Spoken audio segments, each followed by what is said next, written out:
Hi, good morning. My talk, as you know, the topic is generating strength from the viewpoint of Taiji training. So my question is this. It's going to be a change of pace from the talk that you heard earlier. When we talk about generating strength, what is the meaning of that? In your mind, what do you think? Generating strength. Immediately we associate that with, because in Taiji we say, it's a very complex, it's not quite as easy as it seems, because in Taiji we always say strength is not important, muscles is not important, right?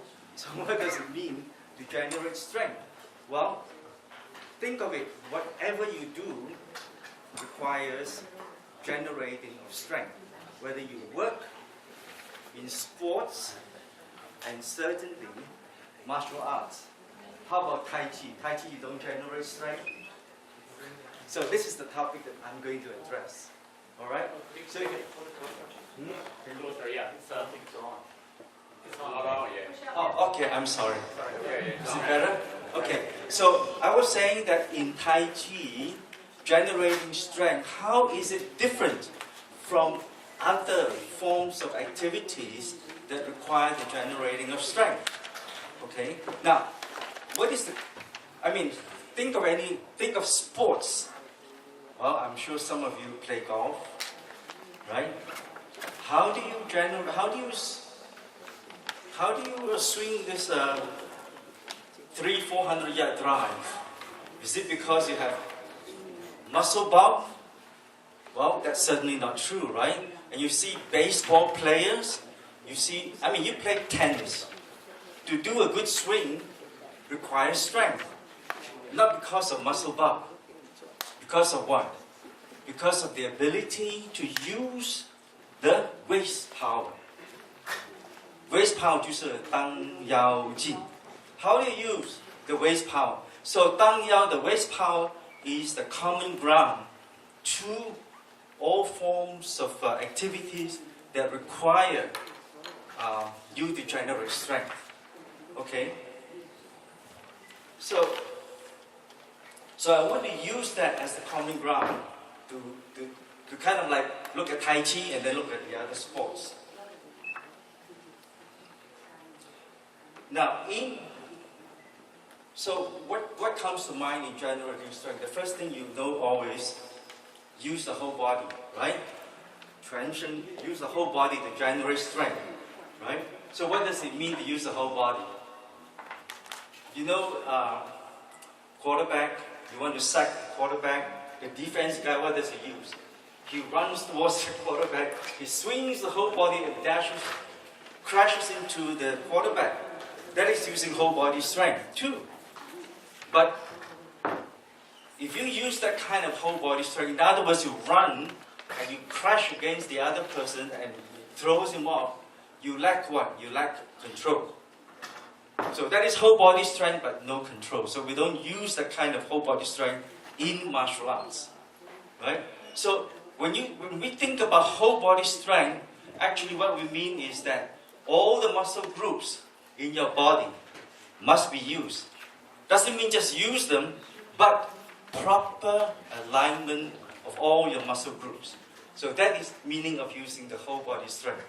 Okay? Now in Chinese we use the term 合劲. 合劲 is the idea of also using the whole body strength. But in 合劲 there is something more. There is a coordination of your action. I was looking for our friend here. He disappeared. Do you need a volunteer? I just need a younger person. No, Not an ideal. yeah. Can I borrow you 1 second? Yeah. I just need nothing. I'm just using the body to show you what I mean by in 合劲. In 合劲 means coordinating of the action. How are you? So I just want to show in Tai Chi there are two things of 合劲. 合劲 says that you have to combine the action together, right? For example, the easiest thing is, in China, you are twisting the cap, right? So let me just lay this down and just simply point out to you what I'm saying. So I'm going to use my projection of course. Now, you see in China, right? In China, this is no good. China has to be against this. Because, right? The other one, China is 合劲. This one goes this way. You don't want to go this way, it's no use. So what do? You 合劲. You go this way, and this way 合. Right? Right? You see? Now, if he resists, then I turn, then I 合劲 this way. Then he resists, then we have to turn other thing. You see? Right? So that is what we call 合劲. Then the other 合劲 is what? You cannot, let's say when you, he's practiced because I can see his practice, right?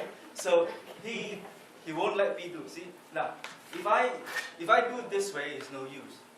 So when you try, I must grab him and then try, right? Then he's hurting, right? So I have to keep doing that. You see? So with her, that is the idea of her combined action. Now, it's easier said than done. Our body, he's practiced, so he knows how to. I'm just demonstrating. When you want to try, this is one direction, right? I'm going this one direction, and this hand must go the other direction, right? Now, if he resists, then we have to do other things to resist, so that to overcome the resistance. Okay? So that's the meaning in Taiji, as in other martial arts sports. As in other martial arts sports. Thank you. No, in all kinds of, you have the idea of 合劲. Okay, so having said that, okay, well, that's easy. We just have to keep trying to do that. Try to practice 合劲. You know what the problem is? Our body doesn't listen to us. Right? So let me give you a demonstration of what we mean, an idea of what it means the body doesn't listen to us. You try to, if you're a golfer, you work very hard in your golf swing, right? Doesn't matter how hard you swing the ball. You can never get to drive your long drive. Why? Because the body will not obey you. So there are ways when you for example, when you throw a punch, right?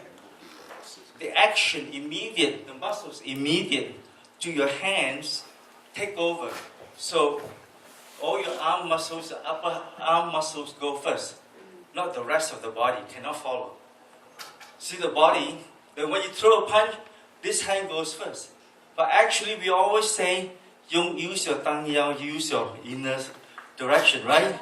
You use the tangyao together, left and right. So the body, although you know how to do it, but the body will not listen to you. Okay? Now, why doesn't the body listen to us? Is it?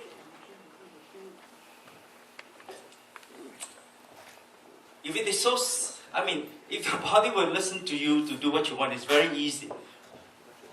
But the problem is that there is a problem with our brain. Our neurocircuitry, how does it respond to an action? Does it always respond in the way you want it to? So, to answer the question, let me give you an example. When you pick up a box, what do? You lean forward to pick up the box, right? So, when you lean forward, what is the idea? You lean forward, you pick it up. Now, you know the posture is very, very bad posture, right? Yet, what is the body? When you try to lift up the box, what is the mind telling the body to do? Prevent you from falling over. So the muscles are acting to support you, to tell you, to balance you. And in that the muscles trying to balance you. In that attempt, you are trying to lift up the box. So as you exert to lift up the box, you have to even get more muscles to support you. So what is left to lift the force effort to lift up the box? Very little. At the end, very little force is lifted.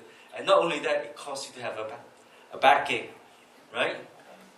All you need to do is to bend your knees and lift it up.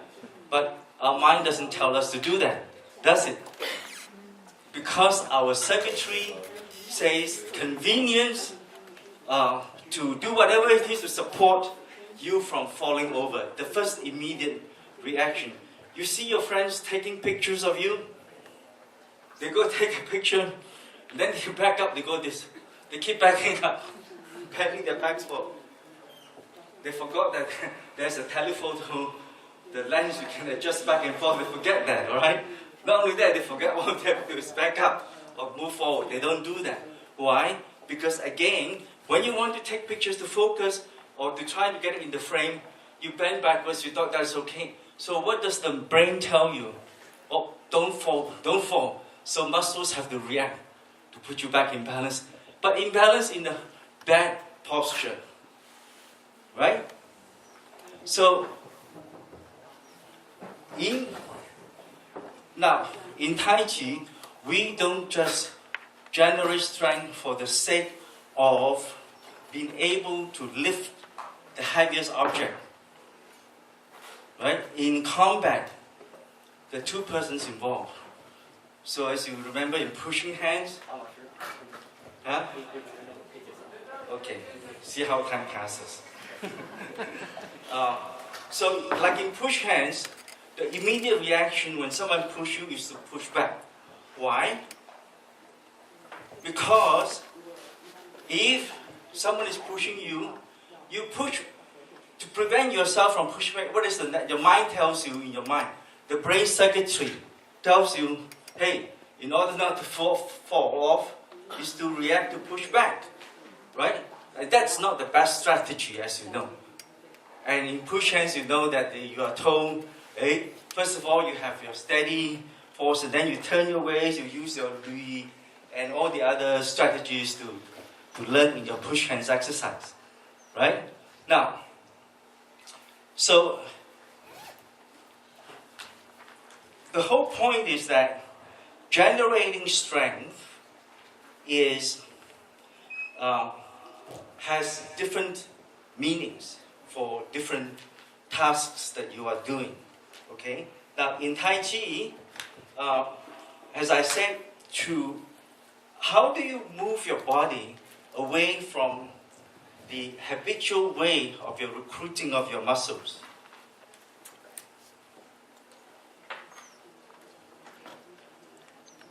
Your immediate reaction is always we are so hand-centric. Whenever we exercise, let me just, now can I just borrow you again? Yeah.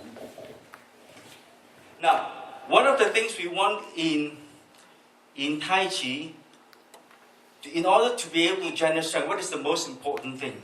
Is balance. Balance is the most important thing in generating strength. So what does balance mean? Okay. Now our friend here, Peter, right? Peter, our great organizer here, now, he is balanced. All right. He's standing balanced, right? But if now you go to a doctor, right? Doctor puts a stethoscope. Has you found a stethoscope in your chest, right? And he says, breathe in. Who's in? I can't hear you. Okay, breathe in. Okay, one more time. Breathe in. Now, so what happened? He was in balance. Except when he breathes in, what happens? His whole chest goes up. He disconnects the base and the top and cuts this off. So his inside balance is broken. So it's very easily I can topple him. Now, you think that's why we say in your practice breathing, you have to learn how to regulate your breathing, right? but I don't have time to talk about regulating breathing right now. I want to demonstrate another action. Any actions that you do will easily destroy your balance. Okay, another example is if I ask him to raise his hand, raise high up. Now, when he raises his hand, you see the muscles in the deltoid, or this front of the muscles is all raising up, right? Now, when he does that, once again, just one hand. So, this hand. Now, you see, okay, one more time. Now, when he raises, you see, right? Once again, it breaks. So, in practice, Tai Chi, we say, 沉肩 sink 下足, right? Now, this way, it prevents him from breaking, right? So he balanced. So we try to get his energy to sink here. And the balance has more inner balance this way. So now it's more difficult to push him. So in order to get him off, I have to break his balance. What do I have to do? I have to break his balance. I have to adjust to break his balance before I can push him off. You see? Right? But many actions that you do will automatically, or very often, will break your own balance. So, thank you. Now, so in Tai Chi, what is the whole idea then in our practice? Pay attention to your balance. Okay, let me just end by just saying one more word, okay? To just tell you, demonstrate. When you walk, they say, yeah, walking too is an exercise, right? Practice Tai Chi and walking. What's the difference? Okay. Dr. Xunlin of University of California in Irvine, a friend of mine, who, if you like, let me finish and you can add, you can get your comment, okay? Now, so whether there's difference or no difference, here an experiment was performed. They measure the level of muscle activation between walking and doing Tai Chi. So they put electro machine on your thighs, the thighs, the quadricep, right? One, they put three of them, this is non-invasive experiment. So they put electrodes on three muscles, and then they also put another three muscles, is one here, one there, and one in the leg. All right? So they measure, all right, walking, you measure the activation level. Now you do low C output in Tai Chi, you 3 steps and step forward, and they measure the level of activation too. So they compare the two readings, they find that in Tai Chi low C output, the activation level is between 2 to 4 times higher than walking. Why? Because as you know, when you practice Tai Chi, whether you are toe or not toe, the slow motion methodology allows your energy to sink. Just as I demonstrated to say sink, right? Allow you to sink to sit into your quad. Alright? So that sitting in the quad provides the balance. That's why Tai Chi is such a great exercise. Just think of it for balance alone. Thank you so much.